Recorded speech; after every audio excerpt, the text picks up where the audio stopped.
on the phone is the Libertarian candidate for president. Former two-term governor of New Mexico, Gary Johnson, is with us. Governor Johnson, good morning. Shane, great to be with you this morning. Thank you. Thanks for joining us, because I was excited to talk to you, not only because to get a presidential candidate on the show. I don't expect to hear from Mitt Romney or Barack Obama anytime soon, but I think that your message is especially relevant for many conservatives here in Texas.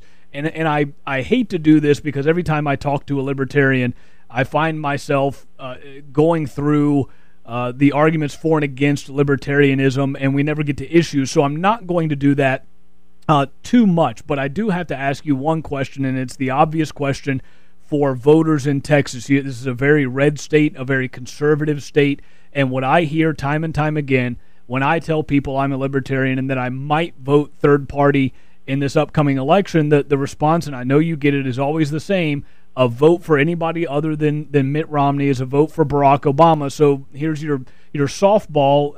How do you respond? What do you tell conservative voters listening right now that they should vote for you instead of Mitt Romney?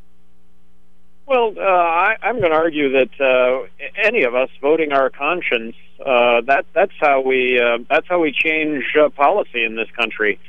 I might argue that vote for Ross Perot was a wake-up call to America, that we really do want to see fiscal conservancy, that dollars and cents really do matter. So, it's been put to the test in 4 states, and I mean, from a polling standpoint, who do I take more votes from? Well, in 2 states, I take more votes away from Barack Obama. 2 other states, I take more votes away from Mitt Romney. I just think that there are going to be 3 candidates on the ballot in all 50 states, just 3, and I'm one of those 3 candidates. So I'm here to argue that I'm not the third choice, that I'm the only choice. And I think that Americans are really concerned with the endless wars that we're engaged in. I think Americans are really concerned about civil liberties, the growing police state in this country, and I think Americans are really concerned about a balanced federal budget, that if we don't fix this unsustainable debt that we have, deficit that we have, that we're going to find ourselves without a country. So I'm proposing a balanced budget in the year 2013.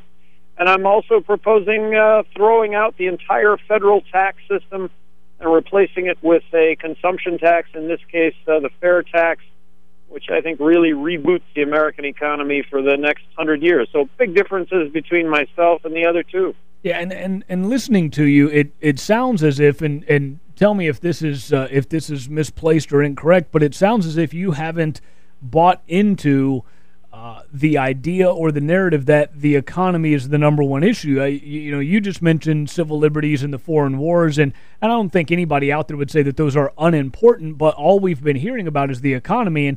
And even on your own website, the issues page, you have gun rights, immigration, internet, foreign policy, and then below all of that is the economy and taxes. Is that a fair assessment?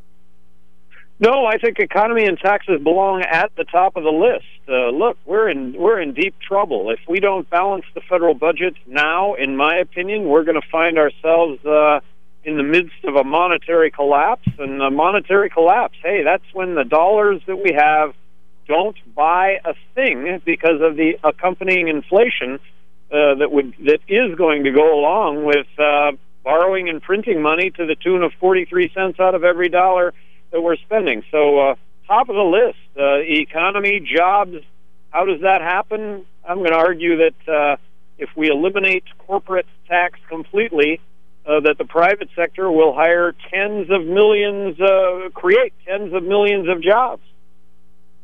And when you say that, the criticism is going to be that wholesale replacing or any kind of policy, whether it's the tax code or elimination of a federal bureaucracy or anything like that, that is unreasonable, because you have to work with people, you have to compromise, and to have any kind of wholesale change like that is something that can't happen or can't pass right now. So what's your argument to try to convince people that that's the only way forward? Look, we're in deep trouble. So the argument is that we need to elect someone who is going to provide leadership in the direction that we should head. And if it doesn't transpire, Shane, it doesn't transpire. But I think we are hungry for the right solutions, and I'm going to argue that this is the right solution, that the right solution is to balance the federal budget now. And we talk about crony capitalism. Look, the system's up for sale. Both parties are selling loopholes. Individuals, groups, corporations are paying for those loopholes. How about let's do away with all of that and create a system that arguably is fair? Now, there's inherent problems with every single reform of taxes that you come up with, but I think without arguments, free market economists would say that converting to a one federal consumption tax would be a huge improvement over what we currently have. Imagine your life, imagine all of our lives, if we don't have to deal with the IRS anymore. And when we talk about the fair tax, and you have kind of this, it is legislation that has been put forth in Congress, but it hasn't really gone anywhere, and I kind of alluded to that, meaning it won't pass, or that's the knock against it. When you hear the proposals from either Romney or Obama, what do you tell a voter that this is the route to go? Well, look, I don't want to pick on Obama or Romney. I think that politics is very status quo, and when I say very status quo, I think that look, we have a $16 trillion debt. $8.5 trillion of that is the responsibility of Democrats. $7.5 trillion of that is the responsibility of Republicans. Where's the difference? I think that what I'm pointing out here are really, really clear differences. I think it would be an exciting notion to have a libertarian president that would challenge Republicans on actually balancing the federal budget, on getting some starch in their underwear, and cutting spending. Along with that, so much talk is always given to fairness, equal playing fields, when the reality is we're moving further and further away from that. The system is up for sale. We have 50% of Americans plus now that don't pay any income tax whatsoever. Let's just get rid of it and go to a tax system where it's going to be unavoidable and arguably fair, arguably cost neutral. This is an exciting notion to me that as President of the United States, I would doggedly pursue the argument that would go along with passing this. Look, none of this stuff is easy, but you got to have a leader that's going to articulate it and get up every single morning and articulate it and argue it and discuss it, and that's the way things do get changed. Talking with Gary Johnson here this morning on the Shane Warner Morning Show. He's running for president as a Libertarian, and he's a former two-term governor of New Mexico. And Governor Johnson, being a former Republican governor in what is, I guess, kind of a blue state normally in New Mexico, you were a Republican candidate for president. You were on the stage with all of those guys at one point in a couple of the debates. What changed for you? What was it? Because somebody's going to look at you and say, wait a minute, he was just a Republican a month or 2 months ago, and now he's running as a Libertarian. What's the difference? Well, there's no difference in the message. No difference whatsoever in the message. I think the message is the same as that of Ron Paul. Ron Paul has really been the spokesman for the freedom and liberty movement. I think it's the fastest growing segment of American politics today. And officially, Ron Paul's candidacy is going to come to an end here in a couple of weeks. Well, who becomes the spokesperson for what I'm going to suggest is the fastest growing segment of American politics today? Well, it's going to be the Libertarian nominee for president, and that happens to be me. And there are some really big differences between myself and the Republicans and Democrats. I'm the only candidate that doesn't want to bomb Iran. I think that we should get out of Afghanistan immediately, bring the troops home. I do believe in marriage equality, that it is a constitutionally guaranteed right. I want to end the drug war. I want to balance the federal budget. I think that we should throw out the entire federal tax system and replace it with a consumption tax, which I really think ends up to be the answer to American exports, really the answer when it comes to American jobs. I see manufacturing jobs flocking back to the United States given a zero corporate tax rate environment. You brought up foreign policy, and you say you're the only candidate who doesn't want to bomb Iran.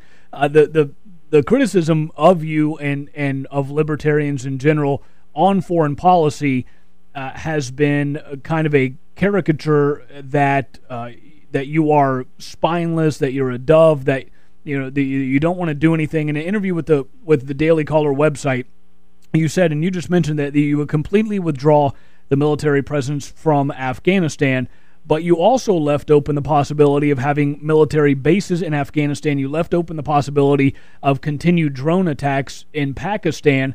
So my question is, what is your foreign policy? Is it one of non-intervention or mild or limited intervention? What is it? No, it is non-intervention. And actually, after that interview with the Daily Caller, I came to find out that, no, we don't have to have any bases in Afghanistan, something that when I gave that interview to the Daily Caller, I really didn't know. So I wanted to, I don't want to, look, I don't think we should compromise our national defense in any way whatsoever. I think one of the primary responsibilities of government is to provide us with a strong national defense. Shane, I just think that the operative word here is defense, not offense and not nation building.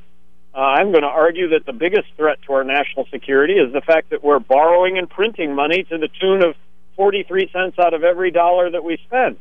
I'm promising to submit a balanced budget to Congress in the year 2013. That would entail a 43% reduction in military spending, which would only take us back to 2003 spending levels. But if we don't do this, we're going to find ourselves with a collapsed government. We're going to find ourselves without any national defense whatsoever. We're going to find ourselves with no health care whatsoever unless we address these very, very difficult issues that are going to involve mutual sacrifice on all of our parts. But the alternative is none of this, because a government that has no function, and we can look at Russia in the late 80s. Look, they experienced the monetary collapse. One day the ruble was worth something, the next day it wasn't. The shelves were bare because everybody figured out that the ruble didn't buy anything. And they took all the rubles they had, cleaned out the shelves, and they were a lost country for many, many years, and they're still battling back from it because nobody will loan them any money. That's the ramification of a monetary collapse. The argument against part of what you just said, and we have Gary Johnson with us here on the Shane Warner Morning Show, Libertarian candidate for president. When it comes to foreign policy, let me ask you a specific question, because you mentioned you're the only candidate, for example, that doesn't want to bomb Iran. Then the question becomes, what do you do about Iran? Do you let Iran, assuming that their intent is to get a nuclear weapon, do you let them? Because the people are going to say, but wait a minute, we understand about the defense cuts. We don't want to be the world's policeman, but at the same time, do we let this guy who has said he wants to annihilate our biggest ally in the Mideast, do we let him get a nuclear weapon? And if the answer to that is no, then that necessarily involves some foreign intervention on the part of the United States. Then what do you specifically do about Iran? Well, we should be vigilant to what may, in fact, be an imminent attack. But that would start out with submitting that to Congress and the debate and the discussion that would ensue over what to do. And this would be a directive coming from the President of the United States. But let's keep in mind, the Ayatollahs have said we're not going to develop a nuclear weapon.